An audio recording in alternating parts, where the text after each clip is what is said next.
Live from Southwest Florida's morning news source. This is Fox 4 News Rising.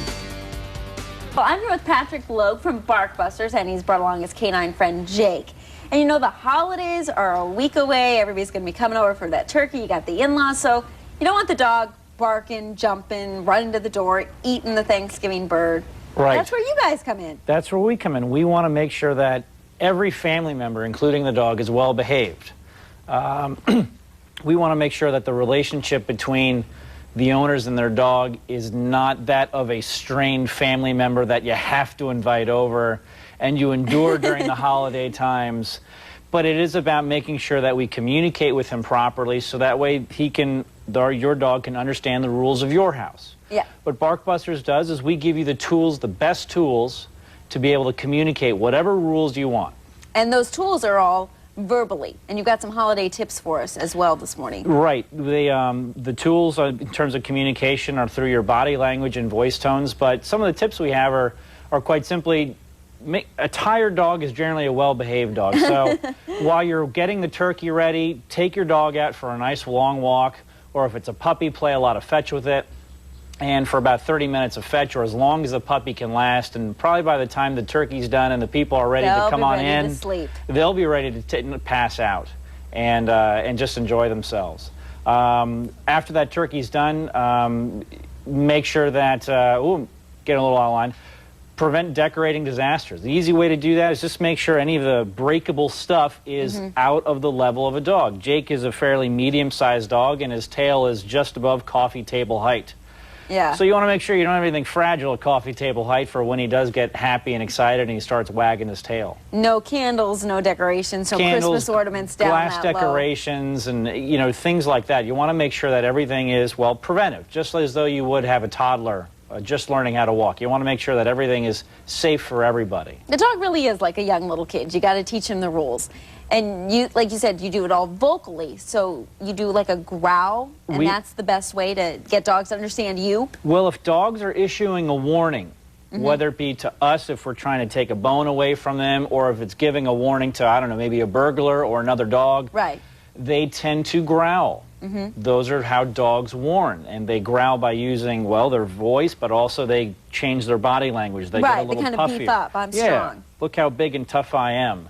And so if we want to give Jake a warning if he's doing something he shouldn't be doing, not that this is not good, but if he's doing something he shouldn't be doing, we will want to growl at him as well. And we cannot think of a correction as something corporal. A correction is just a means of getting the dog's attention. And getting their attention. And coming up at 8 o'clock, we're going to get Patrick to demonstrate how Barkbusters does this growl and can get your dog to just lay as cool as a cucumber like Jake here. But in the meantime, if you want to get a hold of Barkbusters, do some Turkey 101 tips.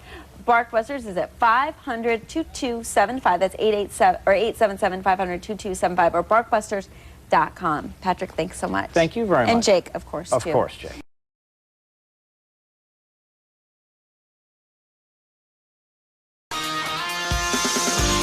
Live from Southwest Florida's morning news source.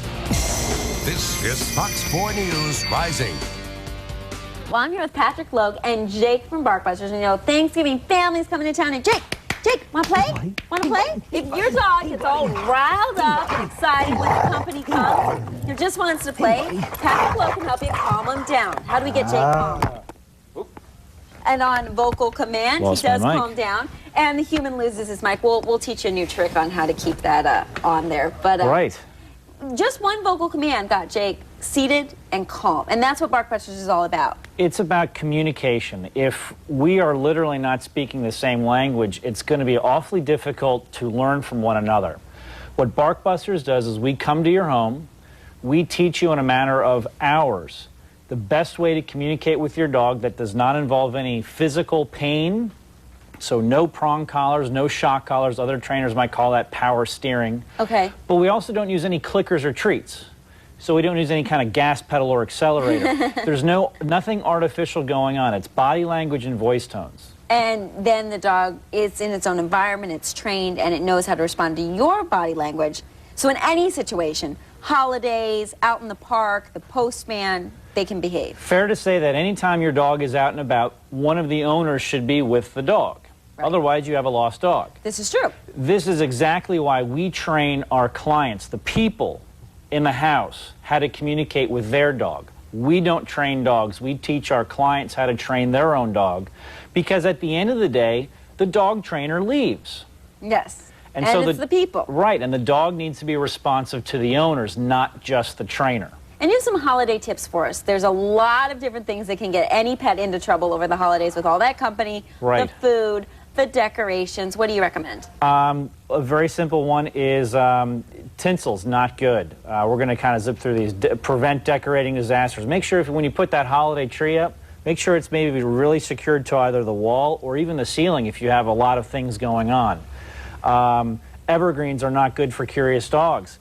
The water at the bottom of a tree, oftentimes tree people put chemicals in there to make it last a little longer. So make sure your dog has adequate water, and correct your dog for going near that water because he just might be curious to do it. No bones. Cooked chicken bones or cooked turkey bones are not good for your dog. They're softer, they can break. They become very brittle. Raw ones, well, those are very bendable. And, well, wolves eat raw chicken and turkeys, but that's a different discussion. So mistletoe is good for kissing, not for eating. It is a poisonous thing. Okay. Make sure your cats stay away from poinsettias. Dogs will get some indigestion if they go near a poinsettia. The cats can get really sick. Cats can die. That's a different trainer, though. And surprise gifts. Let's talk about this. Oftentimes, we have the release of 101 Dalmatians coming up on DVD and something like that, but be sure, don't give a puppy or a dog as a gift. Give that person that you want to give a dog to, give them a gift certificate to a trainer of your choice. There you go. That's good ideas. And if you'd like more on Barkbusters, check them out online, barkbusters.com. The phone number is there as well. Patrick, thanks so much. Thank you very much for stopping by.